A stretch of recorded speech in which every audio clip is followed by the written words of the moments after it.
رسول اللہ صلی اللہ علیہ وسلم نے تو بڑے لیولز بتائے ہیں.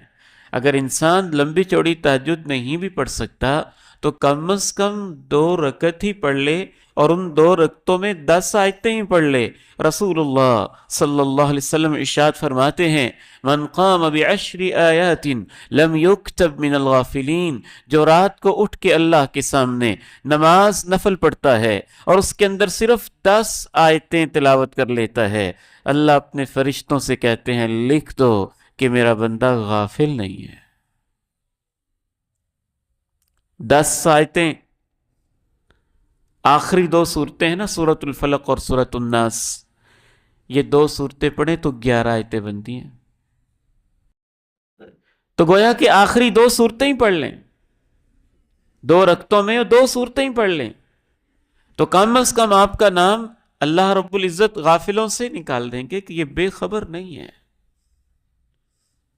یہ بے خبر اور غافل انسان نہیں ہے.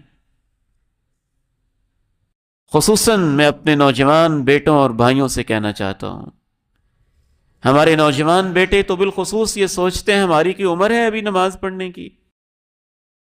رات کو تو اٹھتے ہیں بابے بزرگ جن کو نیند نہیں آتی، ہم کیوں اٹھیں، ہماری تو یہ عمر سونے کی ہے. اس حوالے سے یاد رکھیے جو آپ کی عمر میں رات کو اٹھنا ہے، اللہ کو جتنا اس سے پیار ہے اور لوگوں سے اتنا پیار نہیں ہوتا. شاب نشأ فی عبادت اللہ، وہ نوجوان جو اللہ کی عبادت میں اپنی جوانی کو لگاتا ہے، اسے تو اللہ قیامت کے دن اپنے عرش کا سایہ نصیب کرتے ہیں. اور دوسری بات یہ بھی یاد رکھیے کہ عموماً بڑھاپے کے اندر بھی رات کو اٹھنا اسے ہی نصیب ہوتا ہے جو جوانی میں بھی اٹھتا تھا. جس کو جوانی میں توفیق نہیں ملی تھی، خطرہ یہ ہوتا ہے کہ اس کو بڑھاپے میں بھی کمی ملتی ہے، کیونکہ اس عمر میں پہنچ کے عادتوں کو بدلنا مشکل ہو جاتا ہے. تو جس کو بچپن سے ایک عادت ہوتی ہے، جوانی کی عمر سے عادت ہوتی ہے، اسی کو اللہ بڑھاپے کے اندر توفیق بھی دیتا ہے.